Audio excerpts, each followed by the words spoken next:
नमस्कार, मैं हूं आप सभी के साथ रिया डंगवाल। आप देख रहे हैं एचएनएन न्यूज, जुनून सच दिखाने का। स्वागत है आप सभी का क्वेश्चन आवर में। उत्तराखंड में बीजेपी ने 2022 के विधानसभा चुनाव में जनता से वादा किया था कि अगर प्रदेश में बीजेपी की सरकार बनेगी तो प्रदेश में यूसीसी लागू करेंगे। देवभूमि की जनता ने बीजेपी पर भरोसा किया और सरकार बना दी, जिसके बाद भारतीय जनता पार्टी की सरकार ने 2025 में यूसीसी लागू कर दिया। अब उत्तराखंड के मुख्यमंत्री कह रहे हैं उत्तराखंड से निकली यूसीसी की धारा देश में बहने को तैयार है। देखिए, पश्चिम बंगाल और असम में जीत के बाद अब देश भर में इसकी चर्चा तेज है कि क्या बीजेपी की सरकार पूरे देश में यूसीसी लागू करेगी। ऐसा इसलिए क्योंकि इन दिनों राज्यों यानी जो दोनों राज्य हैं उनकी जनता से बीजेपी ने वादा किया है कि अगर सरकार बनी तो उत्तराखंड की तरह यहां भी यूसीसी लागू करेंगे। और दोनों राज्यों की जनता ने बीजेपी को पूर्ण बहुमत दिया है। बीजेपी पूरे देश में यूसीसी लागू करने की चर्चा कर रही है, तो विपक्ष पहले की तरह आज भी यूसीसी पर सवाल उठा रहा है। एक रिपोर्ट।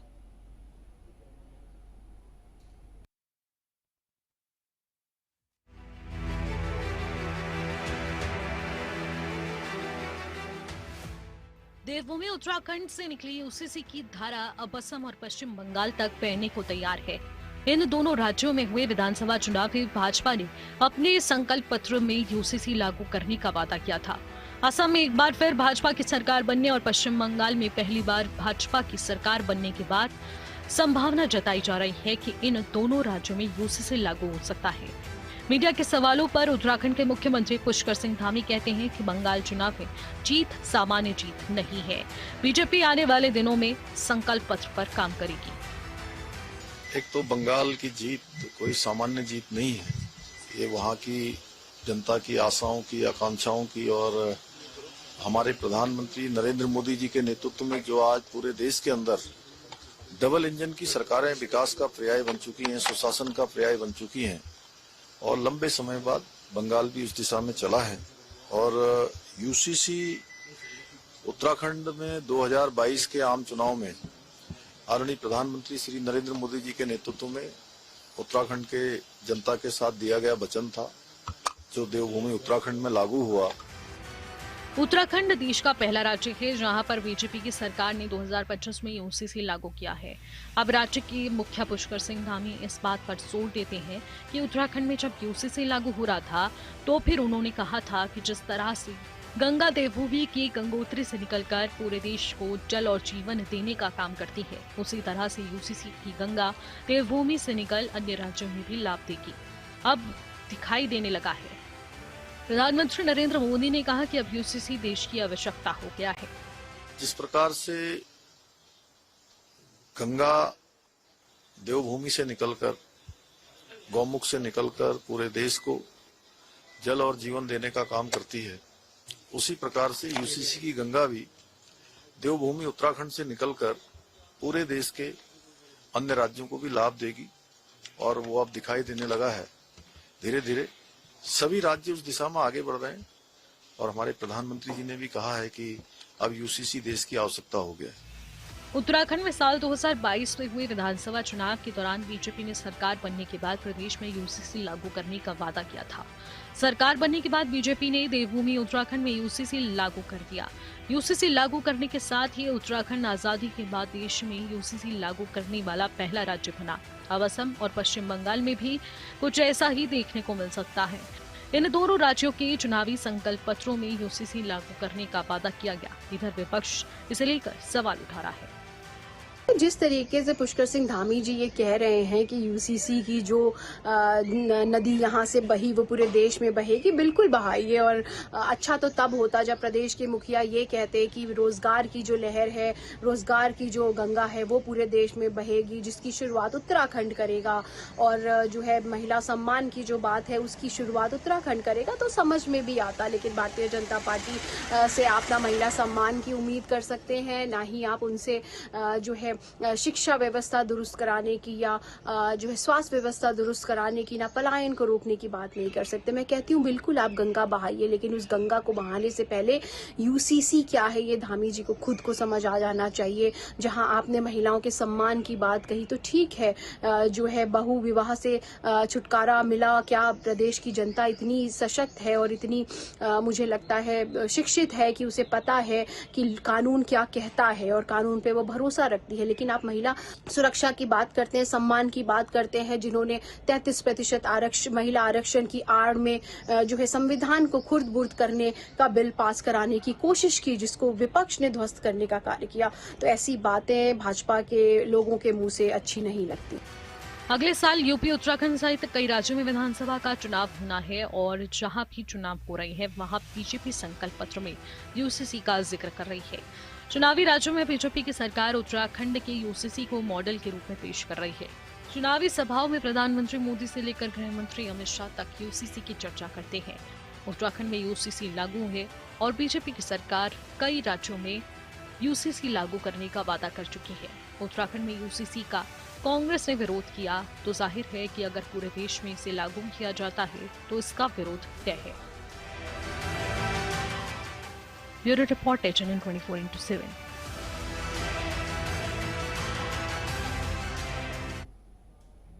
पश्चिम बंगाल और असम में भारतीय जनता पार्टी को जो प्रचंड जीत मिली उसका श्रेय कहीं ना कहीं यूसीसी वाले दाव को भी जाता है। देखिए 2022 विधानसभा चुनाव में बीजेपी ने उत्तराखंड में यूसीसी का वादा किया था। चुनाव जीतने के बाद बीजेपी ने उत्तराखंड में यूसीसी को लागू करके दिखाया। अब यही फॉर्मूला बाकी राज्यों में भी कारगर होता हुआ साबित हो रहा है और इसी बात का जिक्र मुख्यमंत्री पुष्कर सिंह धामी ने भी किया। लेकिन कांग्रेस अब भी यूसीसी को लेकर कई सवाल और निशान उठा रही है। इसी पर चर्चा करेंगे, चर्चा को आगे बढ़ाएंगे। हमारे साथ खास मेहमान है भारतीय जनता पार्टी से प्रवक्ता डॉक्टर दिव्या नेगी जी हमारे साथ है, कांग्रेस से नेता आशीष सैनी जी हमारे साथ हैं, यूकेडी से प्रवक्ता राकेश ध्यानी जी हमारे साथ हैं और पॉलिटिकल एनालिस्ट विपिन गौड़ जी हमारे साथ हैं। आप चारों का ही बहुत बहुत स्वागत है कार्यक्रम से जुड़ने के लिए, हमारा HNN का हिस्सा बनने के लिए। आशीष सैनी जी, आप ही के पास आना चाहूंगी।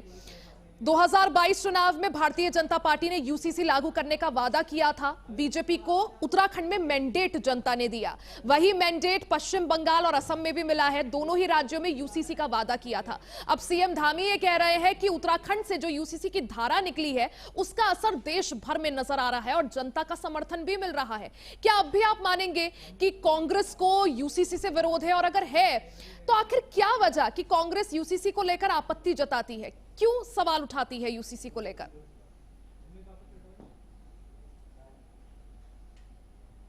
पहले संशोधन आपके वक्तव्य में चाहूंगा। सबसे पहली बात, कांग्रेस ने यूसीसी को लेकर कभी विरोध नहीं किया। हमने यूसीसी के औचित्य और आवश्यकता पर सवाल खड़ा किया है। दूसरी बात, पश्चिम बंगाल में बीजेपी की जीत हुई है, प्रधानमंत्री से लेकर तमाम नेताओं के भाषण हुए, लेकिन किसी भी व्यक्ति ने ये नहीं कहा कि उत्तराखंड में यूसीसी लागू किया है इसलिए हमने बंगाल में वोट दिया है। तो ये दोनों चीजें तथ्य से विपरीत हैं। मैं पहली बात ये कहूंगा। दूसरी बात ये है, बंगाल और आसाम में कर्नाटक, महाराष्ट्र और हरियाणा और बिहार, इन 4 राज्यों की तरह वोट चोरी करके सरकार बनाई गई है। लोकतंत्र की लूट हुई है और कहीं पर भी चुनाव आयोग की सहयोग के बिना ये संभव नहीं था। चुनाव आयोग ने खुलकर भारतीय जनता पार्टी का साथ दिया। सुरक्षा बलों की आड़ में गुंडागर्दी की गई और उसका परिणाम आज दिख रहा है कि आज बंगाल में जगह जगह लोगों की हत्याएं तक की जा रही हैं और उनके घर दफ्तर सब तोड़े जा रहे हैं। और बंगाल में जिस अराजकता को शुरू किया गया है अभी, ये अराजकता निश्चित रूप से भारतीय इतिहास का सबसे काला पृष्ठ होगी, जहां चोरी और लूट से बनी हुई सरकार जनता को न्याय और आगे का विकास का विजन देने के बजाय गुंडागर्दी का सबक सिखा रही है। ये बड़ा गंभीर मामला है। दूसरा, उत्तराखंड राज्य की हम बात करते हैं। उत्तराखंड राज्य में यूसीसी लागू हुआ। भारतीय जनता पार्टी के एक पूर्व विधायक पर यूसीसी कानून लागू होना था, उन पर वो लागू अभी तक नहीं हुआ। जब भारतीय जनता पार्टी अपने नेताओं पर ही यूसीसी कानून में कोई कार्रवाई नहीं कर पा रही है, तो ये यूसीसी की डुगडुगी पूरे हिंदुस्तान में बजाते रहे। ये केवल एक छल और भ्रम है, एक दिखाने का दांत अलग है। असलियत में भारतीय जनता पार्टी जिस तरीके से जीत रही है उसमें सांप्रदायिक ध्रुवीकरण तो मात्र 1% का असरकारक रह गया है। चुनाव आयोग और सुरक्षा बल और एजेंसियों का दुरुपयोग ये चरम पर आ गया है। आज ठीक है। भारतीय जनता पार्टी उत्तराखंड का ही उदाहरण ले लीजिए, मैं ज्यादा लंबी बात नहीं कहूंगा। 47 विधायकों की पूर्ण बहुमत की सरकार जब अपने प्रधानमंत्री, गृह मंत्री, रक्षा मंत्री के सत्कार के लिए बड़े बड़े कार्यक्रम आयोजित करती है, तो लोगों को जबरदस्ती, स्कूल कॉलेज के छात्रों को इंटरनल मार्क्स के नाम पर, अर्ध सरकारी कर्मचारियों को उनकी नौकरी छीन लेने के नाम पर, या किसी को कोई और झूठ बोलकर आप पुलिस के दरोगा और पटवारी ये बीजेपी की बसें भरने में लगे हुए हैं, इनके मंडल अध्यक्ष जो है चंपावत में नाबालिग लड़कियों का बलात्कार कर रहे हैं। तो आप ये समझ लीजिए कि उत्तराखंड में भी पूर्ण बहुमत होने के बाद, यूसीसी होने के बाद, और अगर यूसीसी इनके पूर्व विधायक पर लागू नहीं हो रही है तो वास्तव में यूसीसी कानून एक बोगस कानून है, हम इसका विरोध नहीं कर रहे हैं। ये तो बिना हड्डी का एक स्ट्रक्चर खड़ा कर दिया जिसका कोई असर है ही नहीं। ये केवल झूठ है कि इसका कोई असर हुआ है। ठीक है, चलिए बीजेपी से हमारे साथ डॉक्टर दिव्या नेगी हैं, उनसे मैं जरूर जो भी आपने सवाल उठाए हैं सर जवाब लूंगी। लेकिन एक चीज जानना चाहूंगी आशीष जी, आपने कहा कि पश्चिम बंगाल और असम चुनाव में एक तरह से धांधली की गई, सरकारी मशीनरी का दुरुपयोग किया गया, केंद्र एजेंसियों का दुरुपयोग किया गया और उसके बल पर वोट चोरी किया, आपने ये कहा ना सर? जी आशीष जी, हरियाणा चुनाव में भी आप लोगों ने ऐसे ही आरोप लगाए थे वोट चोरी के। बिल्कुल लगाए। राहुल गांधी, आपका सबसे बड़ा, कांग्रेस का सबसे बड़ा चेहरा, सबसे बड़ा नेतृत्व जो करते हैं, उन्होंने कई प्रेस कॉन्फ्रेंस करी, कभी हाइड्रोजन बम, कभी एटम बम। सर, चुनाव आयोग ने आप लोगों को 1600 पन्नों का जवाब दिया था, जो आरोप आप लोगों ने चुनाव आयोग पर लगाए। उसके बाद आप लोगों ने कार्रवाई को आगे क्यों नहीं बढ़ाया? आप कोर्ट क्यों नहीं गए? देखिए, मैं आपका धन्यवाद दूंगा कि आपने सवाल मुझसे पूछा कि चुनाव आयोग ने आपको 1600 का जवाब दिया। चुनाव आयोग ठीक वैसे ही जवाब देता है जैसे हम अक्सर रोज डिबेट में बैठते हैं और भाजपा के प्रवक्ता जो जवाब देते हैं। हमारा सवाल कुछ और होता है, वो जवाब कुछ और देते हैं। चुनाव आयोग के आयुक्त ज्ञानेश कुमार पूरी तरह से भाजपा की सेवा में लिप्त हैं। उन्होंने चुनाव आयोग की जो इकबाल है, जो उसका अस्तित्व है, जो उसका सम्मान है, उसको ठेस पहुंचाकर और उसको ताक पर रखकर पूरा लोकतंत्र समाप्त करने का काम किया। पश्चिम बंगाल में 28 लाख मतदाता ट्रिब्यूनल के सामने खड़े थे और आपने मतदान करा दिया। आपने उनका वोट देने का अधिकार छीना। आपने 15 लाख मतदाता दोनों चरणों में दूसरे राज्यों से लाकर उनकी वोट डलवा दी। आपके सुरक्षा बल गंभीर आरोप लगा रहे हैं आशीष जी आप। नहीं, सुरक्षा बल केवल बूथ एजेंट की तरह काम करते रहे। और आपने जो राहुल गांधी जी की पत्रकार वार्ता की बात, सर ऐसे नहीं सर, तथ्यों पर बात करिए सर। दूसरे राज्यों से लोग ले आए, दूसरे राज्यों से वोट करवा दिया, सर तथ्यों पर बात करिए आशीष जी प्लीज। नहीं, आप सीनियर है सर। मैंने तथ्य मैं ये बता रहा हूँ कि वोट ट्रांसफर की गई है। सप्लीमेंट्री वोटर लिस्ट पश्चिम बंगाल में अंतिम प्रकाशन के बाद आई है। आप कैसे कह रहे हैं? आपको कैसे मालूम है कि वो नहीं आई है? चुनाव आयोग ने खुद सभी बूथों पर जो जारी किए लिस्ट, उसकी लिस्ट जारी की चुनाव आयोग ने, और वो दूसरे राज्यों के मतदाता हैं। और जैसे मतदान समाप्त हो गया है, अब वो वापस ठीक है सर, अगर आपको लगता है धांधली हुई है, अगर आपको लगता है धांधली हुई है तो दरवाजे खुले हैं कोर्ट के, कोर्ट का रुख करिए। नहीं, एक बात, हाँ, एक और आपने बिल्कुल सही मेरी मदद कर दी। आपने कहा कोर्ट के दरवाजे खुले हैं। आपको मैं जानकारी दे दूं कि इलेक्शन पिटीशन जब तक इलेक्शन कमीशन खारिज नहीं करता, हम उस मामले को लेकर कोर्ट में नहीं जा सकते। और जिस मामले को लेकर कोर्ट में जा सकते हैं, हम कोर्ट में खड़े हैं। कोर्ट से न्याय नहीं मिल रहा है। ठीक है, चलिए आप कह रहे हैं कोर्ट जो है वो भी न्याय नहीं कर रही है। दिव्या नेगी जी हमारे साथ हैं, उनसे भी मैं जवाब ले लेती हूँ। डॉक्टर दिव्या नेगी जी, चलिए चुनाव पश्चिम बंगाल, असम का रहने भी दे, पहले बात यूसीसी पे कर लेते हैं, जो डिबेट का विषय है, जो टॉपिक है। आशीष जी कह रहे हैं कि यूसीसी की जरूरत नहीं थी, उसकी आवश्यकता पर वो सवाल उठा रहे हैं। कह रहे हैं हमें यूसीसी से कोई दिक्कत नहीं है, आवश्यकता और जरूरत पर सवाल है कि आखिर उत्तराखंड में लागू क्यों किया गया। आपके मुख्यमंत्री पुष्कर सिंह धामी कहते हैं कि यूसीसी की जो धारा उत्तराखंड से शुरू हुई है, जो वही है, वो अब देश भर में अपना प्रभाव दिखा रही है। कांग्रेस इसके जरूरत पर, इसकी आवश्यकता पर सवाल उठा रही है। दूसरा सवाल जो आशीष जी का है, दिव्या नेगी जी, वो ये है कि यूसीसी कानून सिर्फ आम जनता के लिए है, आपके पूर्व विधायक, उन पर कार्रवाई नहीं होती इस कानून को लेकर, तो ये कैसा डबल स्टैंडर्ड मैम? देखिए, सबसे पहले तो मैं यही कहूंगी कि जिस तरह से आपने यूसीसी के मुद्दे पे बात शुरू करी, तो आशीष जी उसको दूर ले गए अपना पश्चिम बंगाल चुनाव के बारे में, धांधली के बारे में। तो मुद्दे से भटकाने वाला और जबरदस्ती जो भी चुनाव का रिजल्ट आया है, उस मैंडेट को रिस्पेक्टफुली, ग्रेसफुली एक्सेप्ट करने के बजाय उस पर क्वेश्चन करना, ये पुरानी आदत है कांग्रेस की। जब ये जीत जाते हैं तब सही होता है सब कुछ, तब इलेक्शन कमीशन भी सही है, ईवीएम भी सही है, और जब ये हार जाते हैं तो सब धांधलेबाजी चल रही है, घपलेबाजी चल रही है। दिव्या जी, मैं इतने क्षमा सालों से चाहूंगा क्या आपसे। धांधलेबाजी मैं क्षमा चल रही चाहूंगा, है क्षमा चाहूंगा कि मुझे एंकर महोदय वहां ले गई थी, मैं नहीं गया हूं, प्लीज।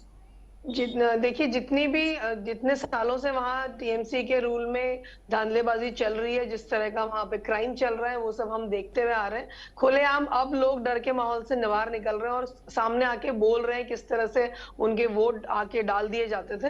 तो ये अब किसी से छुपा नहीं है जो इतने सालों से किया है। और इतने प्रतिष्ठित राज्य जो कि पास्ट में इतना अच्छा रहा है, इतने महान विभूतियां जिस राज्य ने हमें दी है, जितना अच्छा काम वहां पे रहा है, वहां पर उद्योग भी थे, अच्छे अच्छे हमारे नोबेल लॉरिएट भी वहां से आए। ऐसे प्रदेश को खत्म करने का काम किया है कम्युनिस्ट और सरकारों ने, नेहरूवियन सरकारों ने, और जो हमारी टीएमसी की सरकार हमने देखी यहाँ पर। तो ये तो बात ही बिल्कुल अलग है। जो भी जनता ने मैंडेट दिया है वो इसी का जवाब है, जिसकी भले ही आप कितनी भी बुराई कर लें, आप बोलते रहें कि हमने एक्सेप्ट नहीं करेंगे, तो आप ना करें, लेकिन जो सच्चाई है वो सबके सामने है, वो किसी से छुपी भी नहीं है।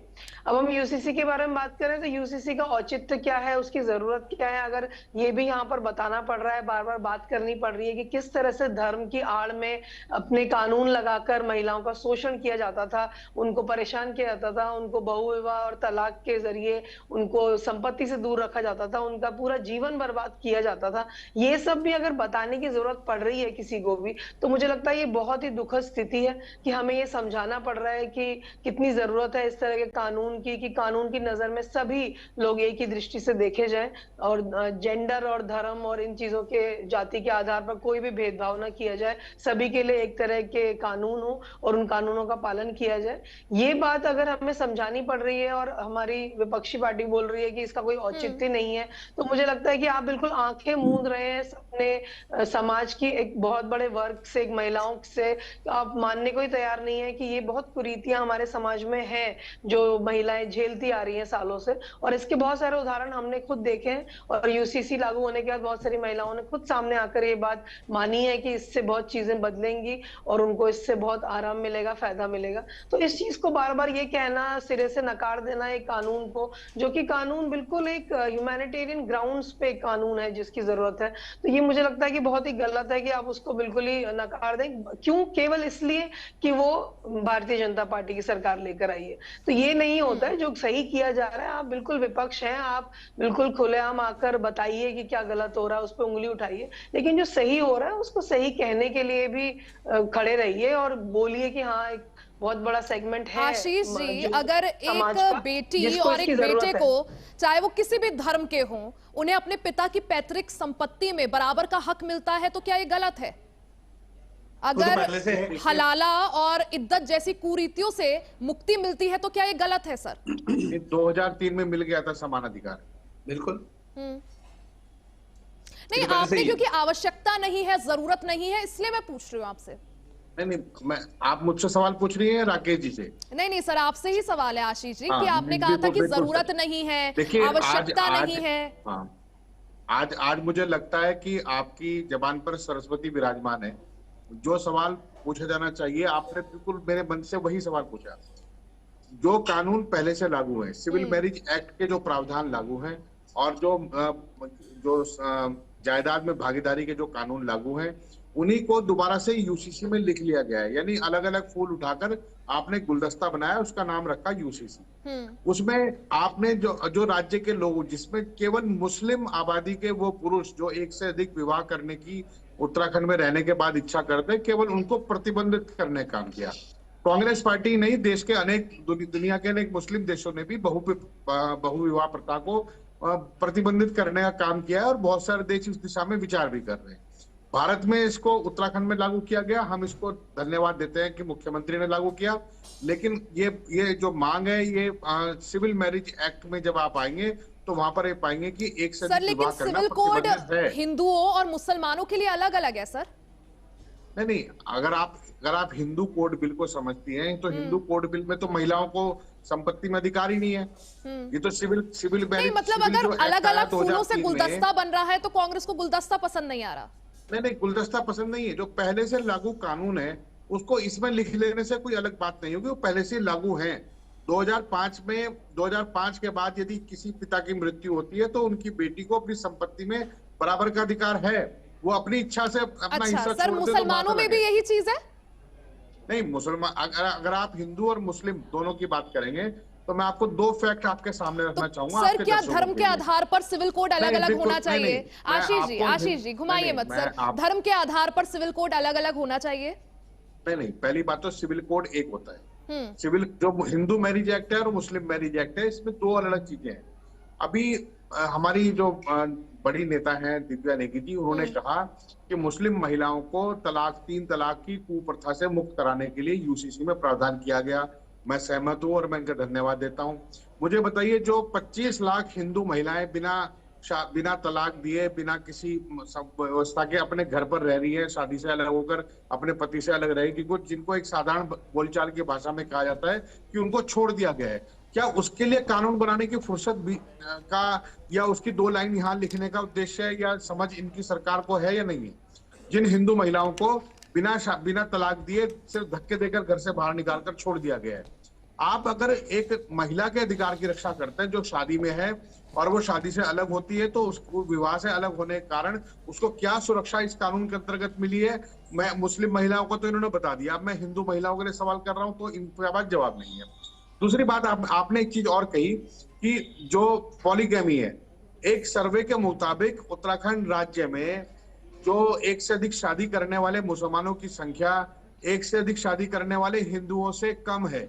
आप सर्वे करा लीजिए, मैं आपके सामने तथ्य प्रस्तुत कर दूंगा, या राज्य सरकार या बीजेपी के प्रवक्ता यहाँ बैठी हैं, इन्होंने कोई ऐसा सर्वे किया हो तो वो सामने रख दें। मेरे पास वो तमाम उदाहरण मौजूद हैं, लेकिन हम इसको एक कुप्रथा के रूप में मानते हैं, गलत रीति के रूप में मानते हैं, तो वो सिविल मैरिज एक्ट में भी मानी जाती है। यूजीसी में केवल एक नया प्रावधान किया गया कि लिव इन में रहने की आजादी दे दी गई। मुझे बता दीजिए, लिव इन में रहे न रहे, इससे देश को और प्रदेश को क्या लाभ है?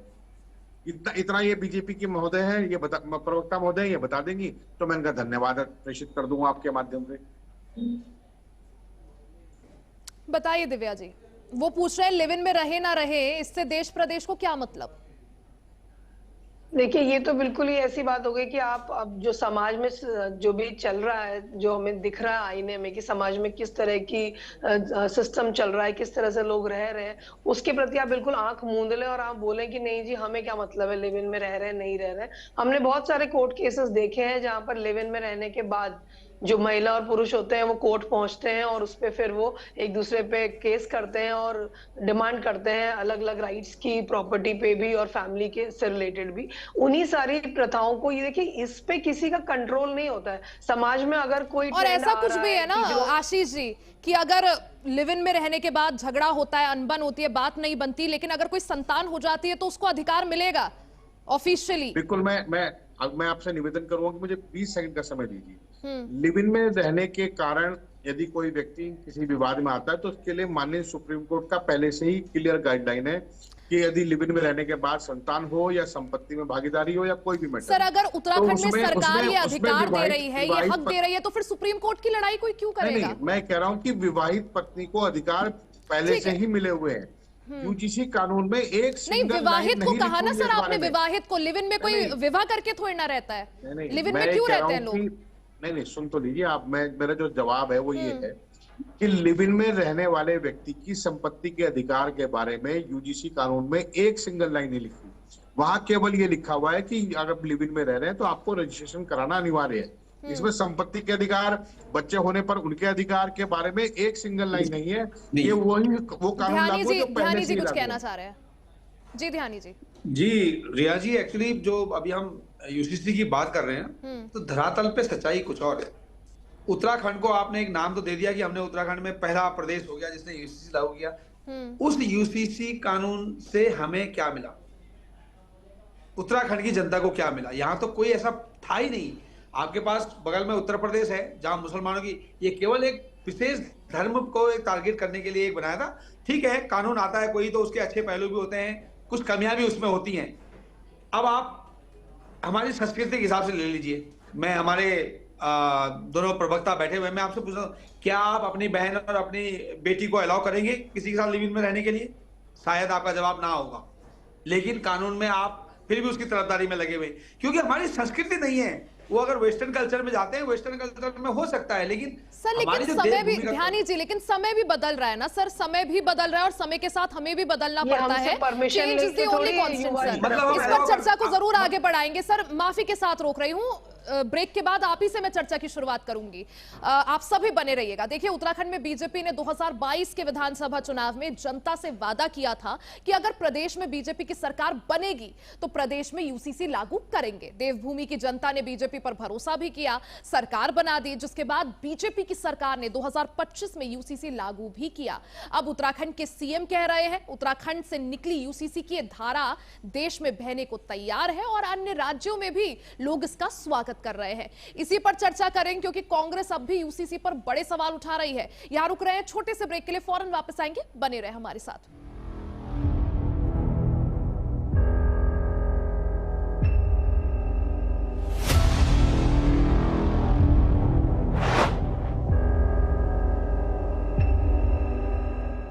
आइसक्रीम खाओगी? जंगल में आइसक्रीम मिलती है।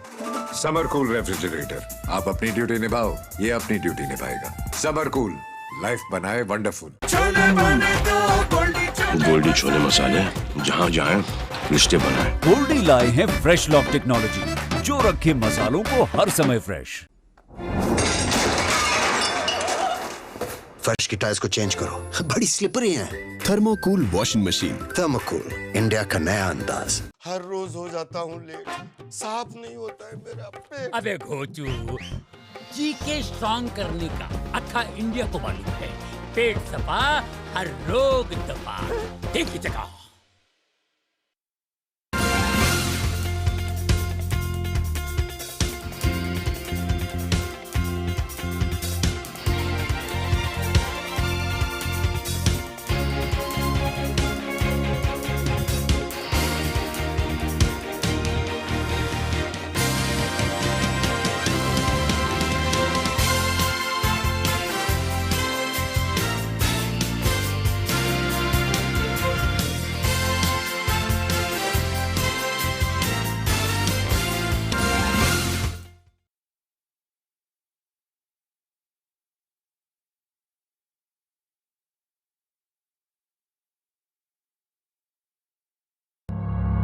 जब हर तरफ खबरों का शोर हो,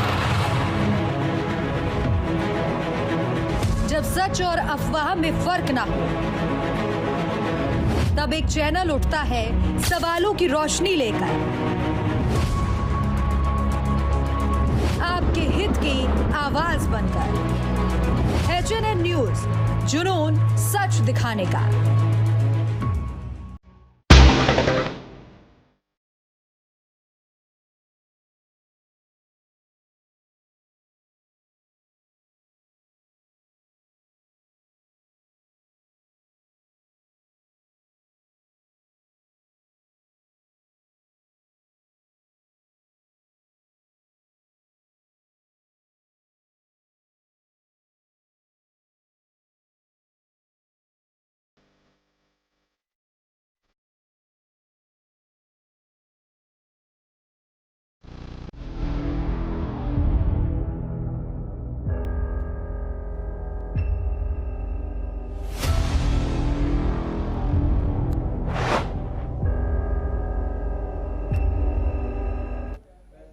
और एक बार फिर से आप सभी का स्वागत है। आजादी के बाद देश में यूसीसी यानी यूनिफॉर्म सिविल कोड लागू करने वाला उत्तराखंड पहला राज्य बना। अब उत्तराखंड में हुआ प्रयोग बाकी राज्यों में भी भारतीय जनता पार्टी करती हुई नजर आ रही है, लेकिन कांग्रेस जो कि उत्तराखंड की मुख्य विपक्षी पार्टी है वो सवाल उठा रही है। 1 साल उत्तराखंड में यूसीसी लागू हुए हो चुका है, लेकिन आखिर उत्तराखंड की जनता को यूसीसी के बाद मिला तो मिला क्या? इसी पर चर्चा को आगे बढ़ाएंगे। हमारे साथ खास मेहमान मौजूद है जी ध्यानी जी। सर, क्योंकि माफी चाहती हूं, मैंने ब्रेक से पहले आपको रोका था, आप प्लीज अपनी बात पूरी कर लीजिए। लोगों को क्या मिला? एक्चुअली कोई भी कानून बनता है तो कम से कम वहां के लोगों को पूछा जाए भाई ये कानून, हम ये कानून लाना चाहते हैं। यहाँ तो आप कोई पब्लिक डिबेट तो करते नहीं है इस मैटर में। सरकार जो दिल्ली से खबर मिली कि हाँ भाई ये लागू कर दो, आप उसको कानून बना के भेज दें क्योंकि आपके पास बहुमत है। यहाँ पे जो मूलभूत सुविधाएं लोगों को चाहिए, क्या चाहिए? सड़क चाहिए, वो आपने दिया नहीं। लोगों को स्वास्थ्य चाहिए, वो आपने दिया नहीं। लोगों को शिक्षा चाहिए, वो आपने दिया नहीं। लोगों को रोजगार चाहिए, वो आपने दिया नहीं। लेकिन यूसीसी हमें दिया है। यूसीसी से हमारी संस्कृति आज आप देख रहे होंगे राजपुर रोड पे या जितने भी कॉलेज हैं उनके आगे शाम को 10 बजे के बाद क्या कंडीशंस है, लड़कियां किस अवस्था में मिल रही हैं, नशे का वो जंजाल आपने यहाँ फैला दिया है। उसके लिए कोई कानून व्यवस्था नहीं, कोई आपका सरकार के पास कोई नियम नहीं, कोई कानून नहीं है, लेकिन यूसीसी आप लागू करेंगे। तो बड़ा दुर्भाग्य है हमारा कि जो लोगों की रिक्वायरमेंट है लोकतंत्र में हम नेता क्यों चुन के भेजते हैं, इसलिए भेजते ही हमारा भला करेगा, ये वहां जाके हमारे लिए नीति निर्धारण करेगा, हमारे लिए कोई अच्छे कानून बनेंगे। सर, अगर उत्तराखंड की जनता के लिए सड़क, शिक्षा, रोजगार इतना बड़ा मुद्दा है, तो जब 2022 में चुनाव से पहले धामी सरकार ने वादा किया था, अपने संकल्प पत्र में यूसीसी लिखा था, तो जनता ने मैंडेट दिया ना सर। हालांकि आपने जो सवाल पूछे हैं मैं जरूर दिव्या जी से पूछूंगी। रिया जी, बंगाल में हमने देख लिया ना वो चीज कि जो चुनाव आयोग है और जो सरकारी तंत्र वहां झोंका गया, जितने पुलिस बल वहां लगाया गया, जितना सरकारी पैसा खर्च किया गया, तो वो किस लिए किया गया? वहां पे 32 लाख लोगों के नाम तब वापस जोड़े गए जब सुप्रीम कोर्ट पहुंच गई वहां पे टीएमसी की मुख्यमंत्री हमारी ममता बनर्जी। तो अगर वो सुप्रीम कोर्ट नहीं जाती तो 32 लाख लोग जुड़ते भी नहीं ना। पहले से आपने 90 लाख लोग निकाल दिए, वहां से कुछ लोग निकाले, तो एग्जिट फिगर मेरे पास नहीं है, लेकिन 32 लाख वापस तो आए। तो आप लोगों की मंशा क्या थी? मंशा पे होता है कि मंशा तो कुछ और थी। अब हर एक आदमी जो है वहां नहीं जा पाता है, हर एक आदमी कोर्ट नहीं पहुंच पाता है, लेकिन सरकार की मंशा बहुत साफ है कि सरकार केवल चुनाव जीतने के लिए कुछ भी वादे कर देगी, लेकिन बंगाल के अंदर इनके लाले पड़ जाएंगे। यूसीसी लागू करें या उत्तर प्रदेश में लागू करें या बंगाल में भी करके देखिए, आपको दांतों तले उंगलियां चबाने पड़ जाएंगे। ये स्थिति आने वाली है। वहां पे लोग आपसे खुश नहीं है, क्योंकि जिस तरह से आपने चुनाव को वहां मैनिपुलेट करने की कोशिश की, ये मत सोचिए कि आप चुनाव जीत गए हैं जरूर, लेकिन लोगों में अच्छा मैसेज नहीं किया है। आसनसोल एक क्षेत्र है बंगाल में जहां एक दुर्गा माता मंदिर है, कई सालों से बंद पड़ा था। बीजेपी का अब इम्पैक्ट बंगाल में दिखने लगा है, वो मंदिर खुल गया है दर्शन पूजन के लिए, लोगों ने काफी खुशियां मनाई। आप कह रहे लोग खुश नहीं है? बहुत अच्छी बात है, बहुत ये तो एक आध उदाहरण देने से नहीं चलेगा। बहुत अच्छी बात है, सब मान करते हैं कि होना चाहिए, खुलना भी चाहिए। वो किसी की वहां पे ये बपौती नहीं है कि वो मंदिर बंद रहे। अब सर हर किसी की हिम्मत नहीं थी ना, हिम्मत होती तो टीएमसी सरकार में खुलता मंदिर। ठीक है, मैंने आपने जो सवाल पूछे मैं दिव्या जी से जरूर लूंगी। उससे पहले हमारे साथ विपिन गौड़ जी भी है, पॉलिटिकल एनालिस्ट है। विपिन जी, जो प्रयोग उत्तराखंड में यूसीसी को लेकर हुआ उसका इंपैक्ट उत्तराखंड में तो दिखा ही, और वही प्रयोग बंगाल और असम में भी बीजेपी करती हुई नजर आई। आपको लगता है सर, जिस तरह से कांग्रेस यूसीसी पर अब भी सवाल उठा रही है, उसकी टाइमिंग पर, उसकी जरूरत पर, आपको लगता है बीजेपी ये जो यूसीसी मुद्दा लाई है उत्तराखंड में सफलतापूर्वक करके दिखाया, गुजरात में काम चल रहा है, मध्य प्रदेश, राजस्थान में इसके लिए कमेटियां बनाई गई है, पश्चिम बंगाल और असम में भी इसका इंपैक्ट नजर आया, तो क्या कांग्रेस का अब भी यूसीसी पर प्रश्न चिन्ह उठाना ठीक है, जायज है?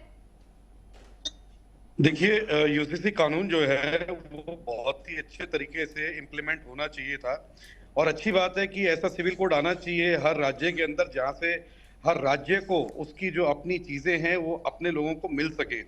पर कांग्रेस का तो देखिए काम ही ये है कि वो हमेशा सवाल उठाते रहेंगे, और इसमें बस थोड़ा सा मैं इनकी बात पे सहमत इसलिए हूँ क्योंकि जिस तरीके से उत्तराखंड के अंदर यूसीसी कानून को लेके आया गया, इसको प्रॉपर तरीके से इम्प्लीमेंट अब तक नहीं किया गया है, जो कि अब तक हो जाना चाहिए था। क्योंकि हम लोग जब अगर कहीं का उदाहरण देते हैं तो उदाहरण में हमारे पास प्रॉपर कहते हैं ना, हाथ में जब तक हमारे पास उदाहरण के पेपर्स नहीं है तब तक हम उसको प्रॉपरली मान नहीं सकते।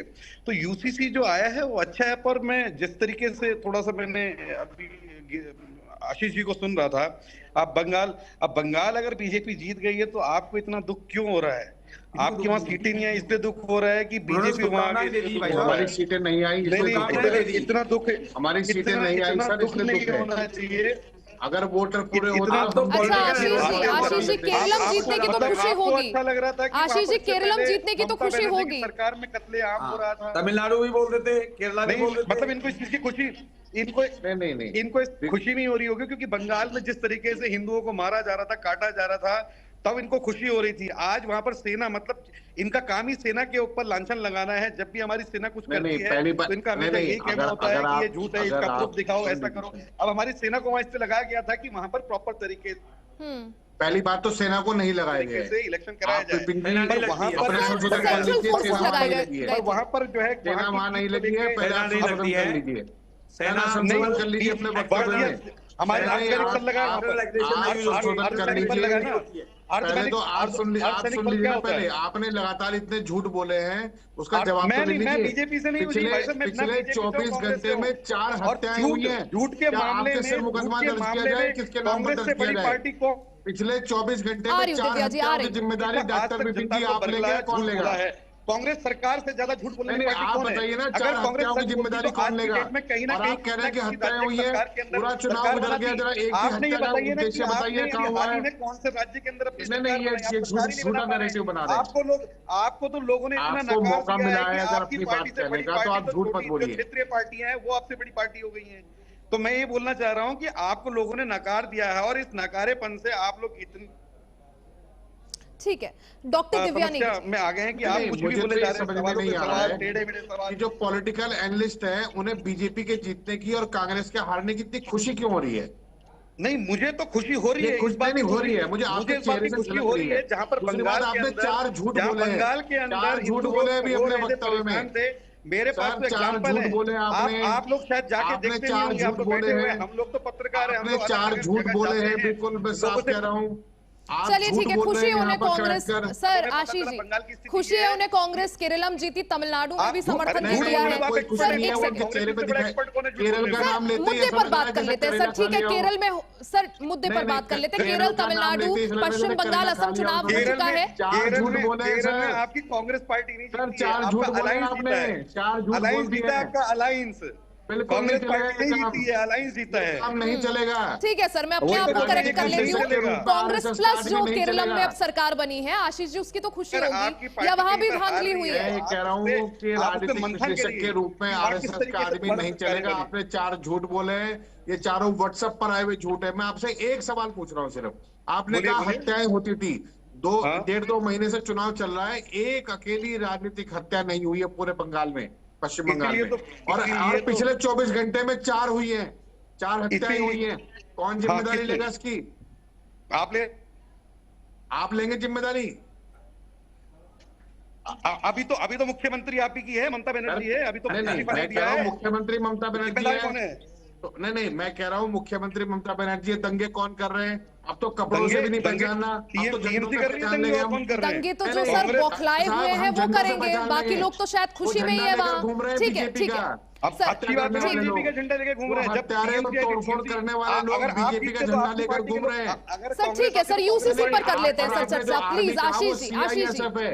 3200 कंपनी, सुनिए एक मिनट, सेना नहीं है, सेना नहीं है, बात तो अर्धसैनिक बल सेना नहीं है, आप सुन तो लीजिए ना। सेना नहीं होती है, बताइए। 3200 कंपनी लगाई गई है मणिपुर में, बताइए कि सीआरपीएफ सेना नहीं है। दंगे भड़के कोई नहीं सर, 2027 में उत्तराखंड के साथ मणिपुर में भी चुनाव है, जनता जवाब दे देगी, जनता बेवकूफ नहीं है, जनता जवाब दे देगी, जनता समझदार है। पहलगाम में नहीं लगाई, आपने बालाकोट में नहीं लगाई 3200 कंपनियां, आपने यहाँ लगाई है पश्चिम बंगाल चुनाव में।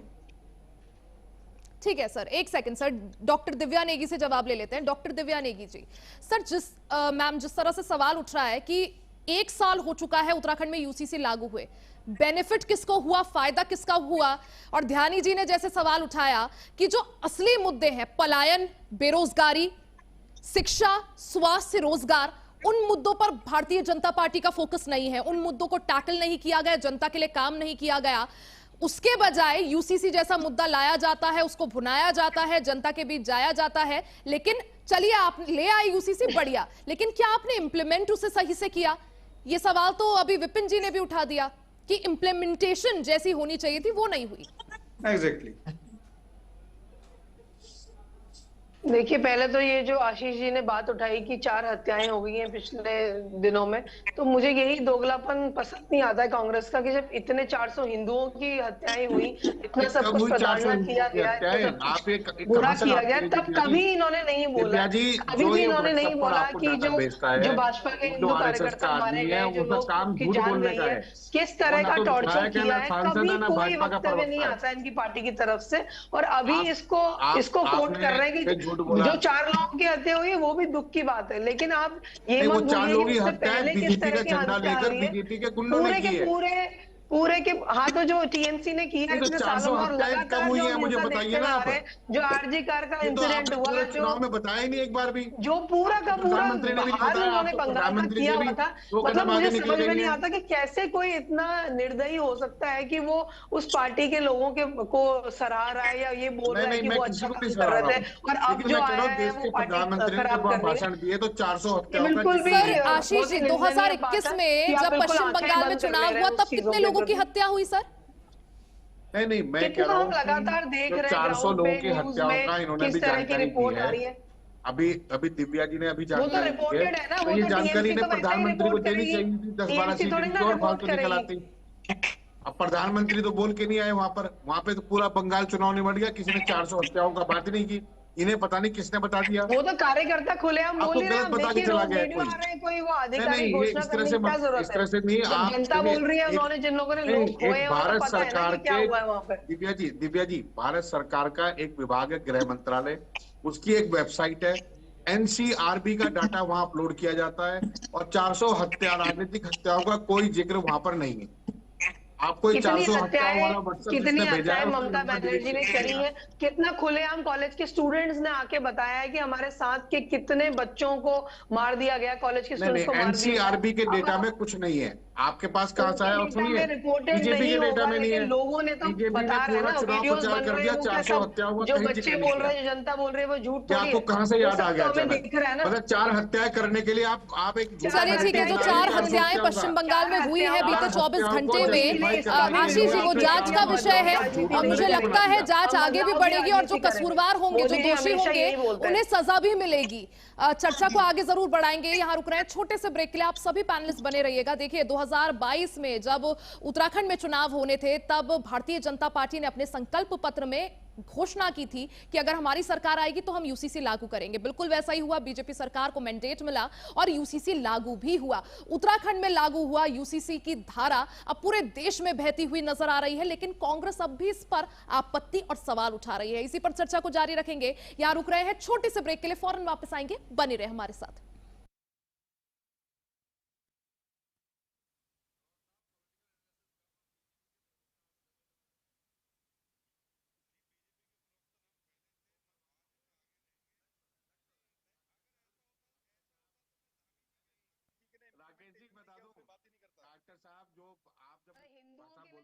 आइसक्रीम खाओगी? जंगल में आइसक्रीम मिलती है।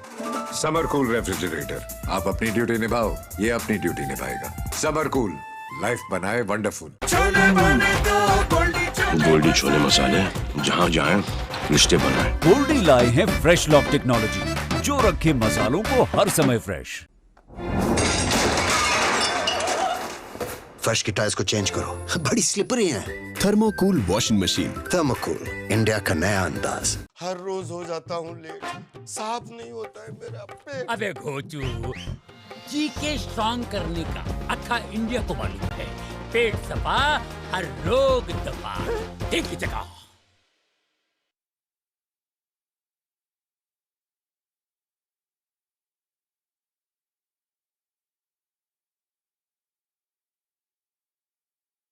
आइसक्रीम खाओगी? जंगल में आइसक्रीम मिलती है। समर कूल रेफ्रिजरेटर, आप अपनी ड्यूटी निभाओ, ये अपनी ड्यूटी निभाएगा। समर कूल, लाइफ बनाए वंडरफुल। गोल्डी हिंग का तड़का लगे तो सभी दबा के खाते हैं। गोल्डी हिंग, कण कण में जान।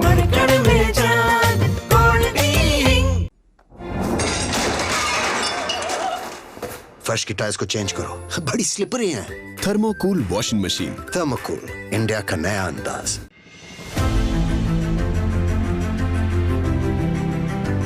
नए भारत का नया उत्तर प्रदेश पूरे देश में कनेक्टिविटी के क्षेत्र में रोल मॉडल बन गया है। विगत 9 वर्षों में रोड कनेक्टिविटी से लेकर एयर कनेक्टिविटी और मेट्रो से लेकर रेल कनेक्टिविटी में यूपी नंबर 1 है।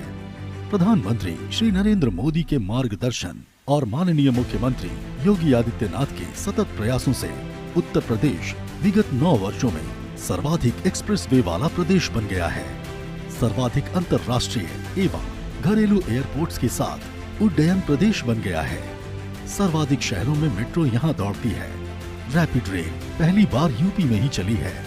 पहला इनलैंड वाटरवे वाराणसी से हल्दिया को जोड़ता है। स्वर्णिम संभावनाओं के खुले द्वार, समृद्धि की डबल इंजन रफ्तार।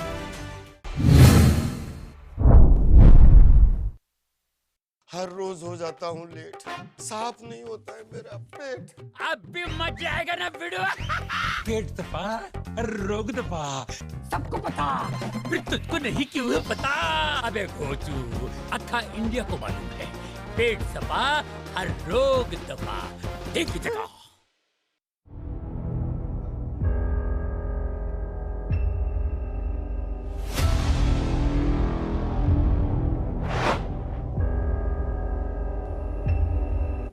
और एक बार फिर से आप सभी का स्वागत है। उत्तराखंड में भारतीय जनता पार्टी ने 2022 के विधानसभा चुनाव में जनता से वादा किया था कि अगर प्रदेश में बीजेपी की सरकार बनेगी तो प्रदेश में यूसीसी लागू करेंगे। देवभूमि की जनता ने बीजेपी पर भरोसा किया और सरकार बना दी, जिसके बाद बीजेपी की सरकार ने 2025 में यूसीसी लागू भी कर दिया। अब उत्तराखंड के मुख्यमंत्री कह रहे हैं कि उत्तराखंड से निकली यूसीसी की धारा देश में बहने को तैयार है और जनता भी यूसीसी चाह रही है। इसी पर चर्चा को आगे बढ़ाएंगे डॉक्टर दिव्या नेगी जी। मैम, सबसे पहले सवाल, जब संविधान में भी यूसीसी का जिक्र है कि एक देश एक कानून होना चाहिए, लेकिन उसके बाद भारतीय जनता पार्टी की जब केंद्र में सरकार है तो आप एक साथ केंद्र में भी वो ला सकते थे ताकि देश भर में लागू हो, लेकिन नहीं, आप अलग अलग टुकड़ों में उसे लाना चाह रहे हैं। यूके में यानी उत्तराखंड में आपने प्रयोग किया, सफल भी हुआ। बाकी अन्य राज्यों में आप चुनाव से पहले अपने संकल्प पत्र में इसका ऐलान करते हैं। विपक्ष का यह मानना है कि राजनीतिक लाभ के लिए, एक स्टंट के लिए आप यूसीसी का प्रयोग कर रहे हैं। देखिए, जो भी काम सत्ताधारी पार्टी करती है, विपक्ष का यही कहना होता है कि राजनीतिक लाभ के लिए कर रही है। जो भी हमें जनता के जो भी उनके कानूनी अधिकार हैं उनके लिए जो भी करने की जरूरत लगेगी, जब पार्टी ने अपने घोषणा पत्र में कहा है कि वो लागू किया जाएगा तो वो उस पर काम किया गया। और जैसे अभी ध्यानी जी ने बोला कि ऊपर से रूल आया और लगा दिया गया, ऐसा कुछ नहीं है। हम सबको पता है कि उसके लिए समिति बनी थी, उसमें बहुत सारे एक्सपर्ट्स को रखा गया था, उन्होंने ग्राउंड में जाकर पूरे प्रदेश में अलग अलग जिलों में जाकर लोगों से बात करी है और पता किया है कि किस तरह की चीजों को पूरा परीक्षण करके जौनसार वाला इलाका है तो वहां क्यों लागू नहीं हुआ, क्यों इसको अलग रखा गया है? फिर अगर यूसीसी है, यूनिफॉर्म सिविल कोड सब एक जैसा होना चाहिए, उसपे क्या, उसपे भी जवाब दीजिए आप, उनको क्यों अलग रखा गया है? ऐसे ही आप भू कानून कुछ आदिवासी जनजातियों को कुछ अलग आपने अलग रख दिया, सशक्त भू कानून चाहिए। जो ट्राइब्स है उनके कानूनों का हनन ना हो, उनके अधिकारों का हनन ना हो, इसलिए शायद अलग रखा गया था। तो हम तो सब शेड्यूल मांग रहे हैं उत्तराखंड में, दीजिए आप हमें, आपने तो छीना हमसे, वो हम तो मांग रहे हैं, वो आप देंगे नहीं, लेकिन आप यूसीसी लागू कर दें। भू कानून आप ले आएंगे, भू कानून में हरिद्वार और उधम सिंह अलग कर देंगे। आप लाइए, कम से कम सेटिस्फाई कीजिए ना लोगों को। कानून ऐसे ला रहे हैं जो आपके हिसाब से हो, मतलब आपका जो गेम है वो गेम सफल होना चाहिए। तो मैडम ऐसा नहीं है, देखो कानून लाइए। तस्वीर दिखा रहे हैं आशीष सैनी जी, सर जरा डिस्क्राइब भी करिएगा, क्या तस्वीर है? देखिए, ये तो तस्वीर है, इसमें साफ नहीं आ रही है।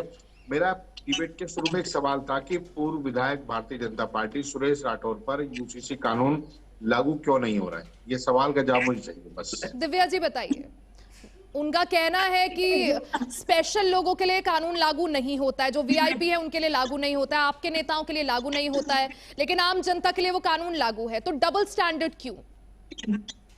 देखिए, ऐसा कुछ भी नहीं है कि कोई विशेष नेता है या कोई विशेष नहीं, तस्वीर दिखाई उन्होंने, अभी प्रमाण भी दे दिया। अब तो उर्मिला सनावर से शादी वो मामला कोर्ट में जाएगा तो जरूर उसका संज्ञान लिया जाएगा। वो तो जो यूसीसी काय के लिए फिर वही तो कानून कोर्ट में जाना है तो फिर यूसीसी काय के लिए मैडम?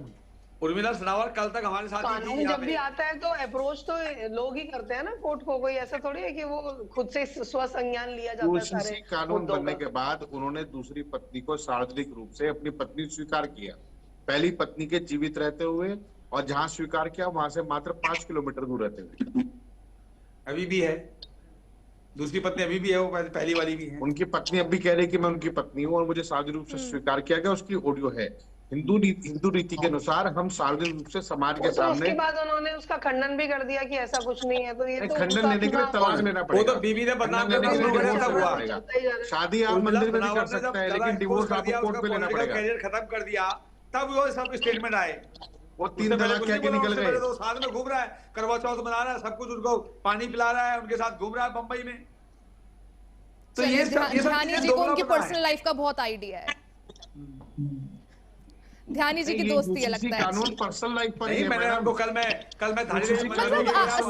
सैनी जी मुझे एक चीज बताइए, अगर एक मुस्लिम बहन और एक हिंदू बहन को समान अधिकार मिलते हैं तो दिक्कत क्यों है?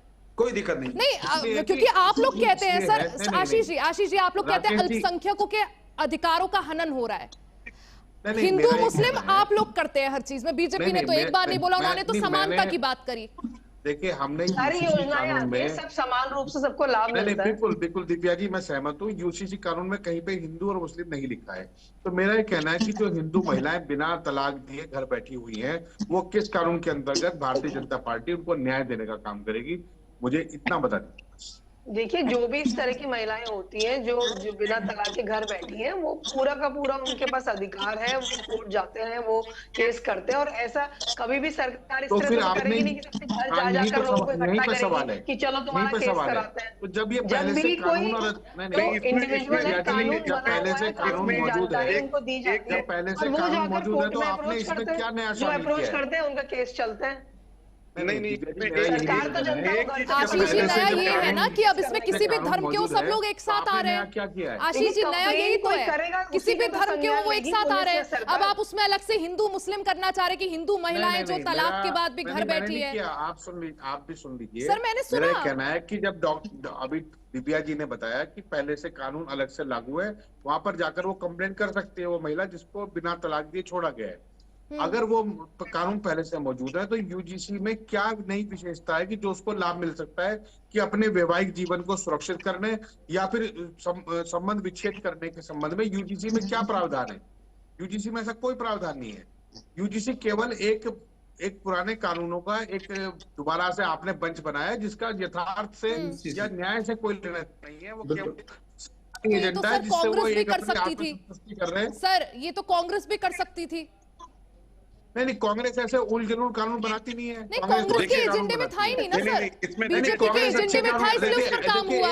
बीजेपी के एजेंडे में था इसलिए उस पर काम हुआ। लास्ट सेंटेंस 10 सेकंड का, लास्ट सेंटेंस 10 सेकंड का। कानून तो तब बनाएगी जब कह रहा हूँ ये बीजेपी वो सरकार है, आप इनके चक्कर में मत पड़िएगा एंकर महोदय। मैं क्यों पढ़ूंगी बीजेपी वो सरकार है जो 2013 में महिला कानून पास करने के बाद 2026 में उसे गिराने का आरोप हम पे लगा रही है। ठीक है चलिए समय कम है, पता है किसने क्या किया है, कुछ छुपा नहीं है जनता से। हमारे साथ विपिन जी हैं। Final comment sir, Ashish ji समय कम है आज। कहते हैं एक सिंपल सी बात है कि जनता जनार्दन जो है बहुत समझदार है, बेवकूफ नहीं है। उन्होंने जिस चीज के लिए मैंडेट दिया था उस चीज को लेके आए, पर इम्प्लीमेंटेशन और जिस तरीके से उसको कानूनी कार्रवाई या और जो चीजें होती वो प्रॉपर तरीके से नहीं हुई। दूसरे किसी भी राज्य के अंदर अगर वो लागू की जाती है तो मुझे लगता है कि इसमें बहुत ज्यादा सोच विचार करने की जरूरत है। और उत्तराखंड का जो मॉडल लेके चल रहे हैं धामी जी, तो मैं वहां पर मुझे लगता नहीं है कि धामी जी पास हैं।